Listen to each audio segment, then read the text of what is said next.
Hello everybody, my name is Mattie and I'm back with another reaction video.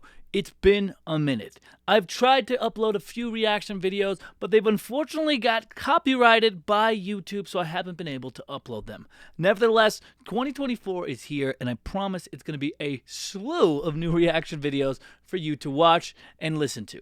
Now, if you don't know who I am, my name is Mattie. I'm a professional music producer, and I react to music across the interwebs as well as teach it on the lines. And if you're interested in learning more about music production, you've come to the right place. In this instance, I'm going to be tackling a new song by Jung Kook from BTS, and I am excited to take a listen. Now, I have heard this song before, and it is an absolute banger, but I haven't seen the music video, and I'm going to be giving my reaction and my producer thoughts as we explore this song. That may include talking about some of the frequency spectrum, some of the compression that I hear, maybe even delve into some of the music theory by using the piano I have right here. Who knows what's going to happen? Definitely not me. But nevertheless, let's get started and let's get into it. Jung Kook, Standing Next to You, official music video. Here we go.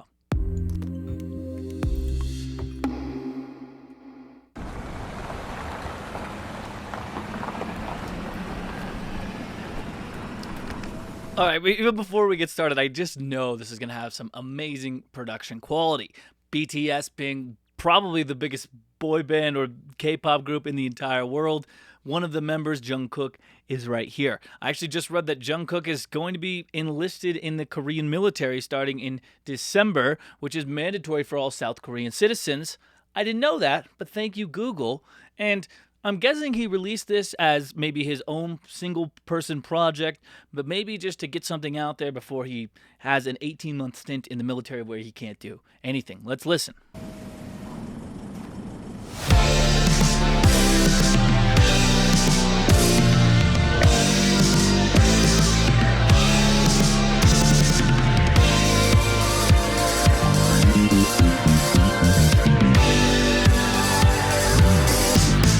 Nice. So just right off the bat, we're starting it strong with a very classic pop vibe. I love that bass line. It sounds very focused on like the 300 to 500 hertz range, maybe a little bit boxy, and I like that. That's a good place for the bass to sit. That means it's not super low, but it's still going to fill in those frequencies that fill out the rest of the sound spectrum. Also, full brass, gotta love that. This is one of my favorite genres to listen to, period. I mean, albeit I have heard the song before, but just great stuff going on musically and from a production standpoint. Let's get back into it.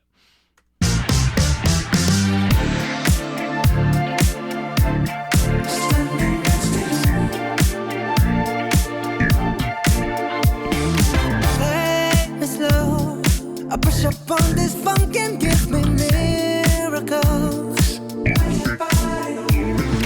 Making know how we love the ride is something we control. Okay. Oh, I wanted to pause it. All right, cool. So just so we're clear, this is amazing. I already knew I liked this song before listening to it, but awesome stuff. The slap bass with the kind of the 4 on the floor kick drum, that's just classic disco, and I love disco vibes. Always have. I think I always will. He's got some really cool pads going on in the back to kind of make it a little bit more ethereal, to give it some more atmosphere. And then when his voice comes in, he's got multiple voices coming out of both speakers, multiple recordings to all add to the energy that is this song. Now, that's a common trick to use for producers. They want to add multiple iterations of the same voice, so to make it more full, to make it more grandiose, and it sounds good. I'm getting some like Michael Jackson vibes from this as well. Let's continue on though. Here we go.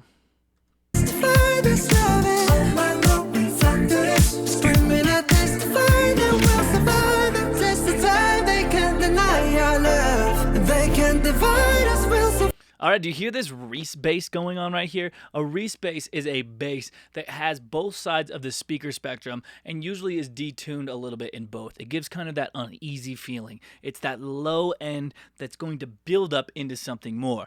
The normal slap bass has dropped out in anticipation for this chorus, right? We've lost some of the other percussion drum elements so that when we bring them back in, it's going to be more impactful. Hopefully that makes sense. That is a classic production concept, but I'm just going to take it back a little bit, and here we go. Your love, they can't divide us, we'll survive the test of time. I promise I'll be right here. Standing next to you, standing in the fire next to you. Oh, you know it's deeper than the rain, it's deeper than the pain. Those are some nasty chords. Those are some really cool chords. I like them a lot. Okay, I don't really maybe want to spend the time exactly figuring out what they are, but it's just kind of walking down the scale, like using probably along the major scale with a couple of extra non-diatonic scales or chords thrown in. That just means that they're not a part of that normal major chord or major scale that is whatever the song is in. Super cool though. And I love the fact that they rock it down and then they go to this kind of like different place for the start of the chorus. I'll tell you what I mean. Right here.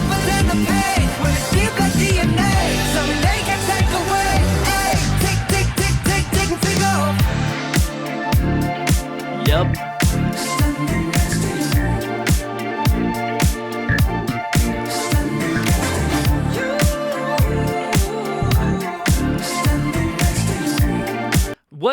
Just a great hook overall. This vibin'. It's not overly busy. It's not overly too much, but it still feels super energetic and it still is super catchy. That's exactly what you want from a chorus. Well done. Afterglow, leave your body golden like the sun in a blue.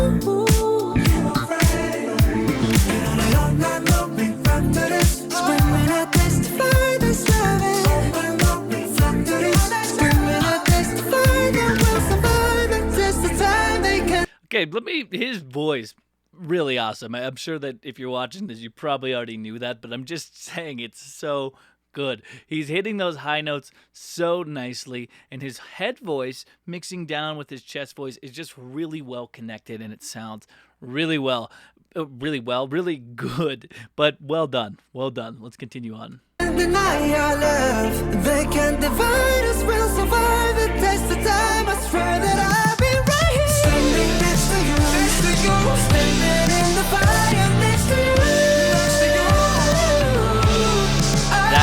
That chord right there, that's out of key. Right there, that's you know it's deeper than the rain, it's deeper than the pain. When it's deep like DNA, someday can take away.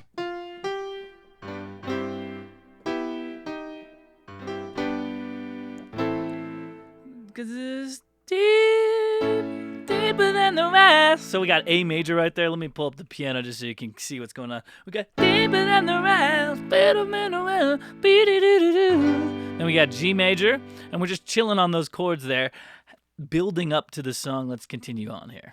Then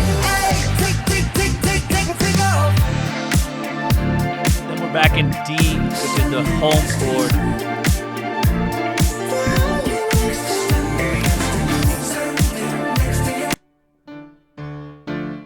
D minor, that would be. D minor is the chord, just to be clear on that. Let's take it back just a tiny bit.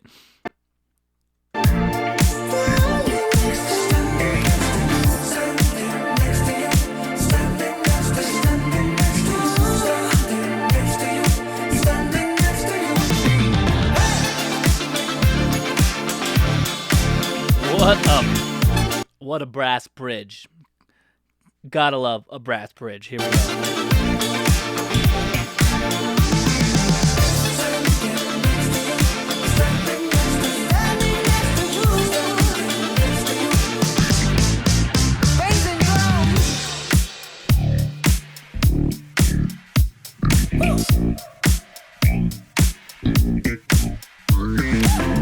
Okay, listen to that bass.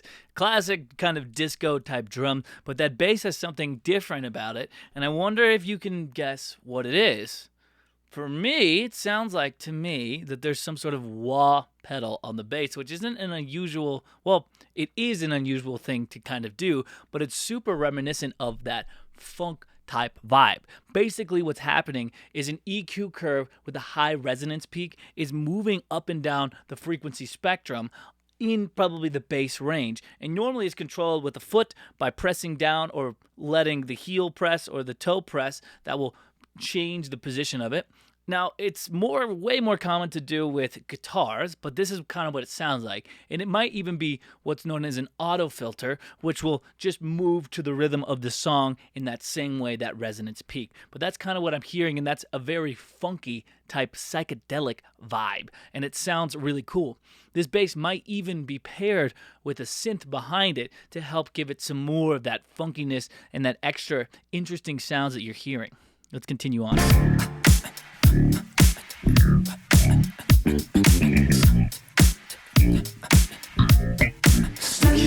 Oh, in the background, you can even hear him go. You can get those little vocal pops and breaths. Check it out. Yeah. Nice.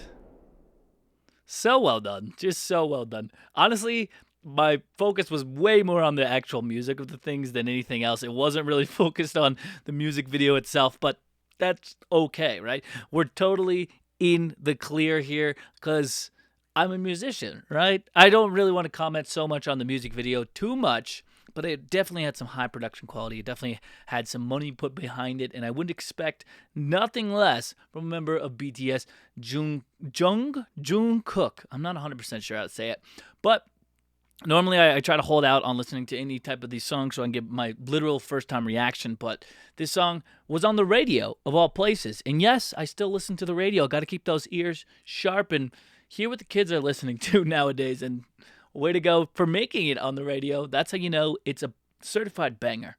So, great job, Jung Kook. I love the arrangement. I love the disco vibes. This is one of my favorite genres of music. Instead of kind of that normal K-pop, which it did have vibes of, especially in those chord changes, in those unique chords that weren't necessarily diatonic, it felt like, it just felt cool. It just felt really cool in some of those walk-down chords, and that felt K-pop to me. But the rest of it, that slap bass, adding in some elements from classic disco, I love it. Even adding a filter or like a wah pedal on the bass in the bottom. Really great stuff. Really great stuff. If you have any more suggestions of who I should listen to, or who I should deconstruct, or who I should just talk about as we learn more about music production, let me know in the comments below, and I'll see you in the next one. Peace.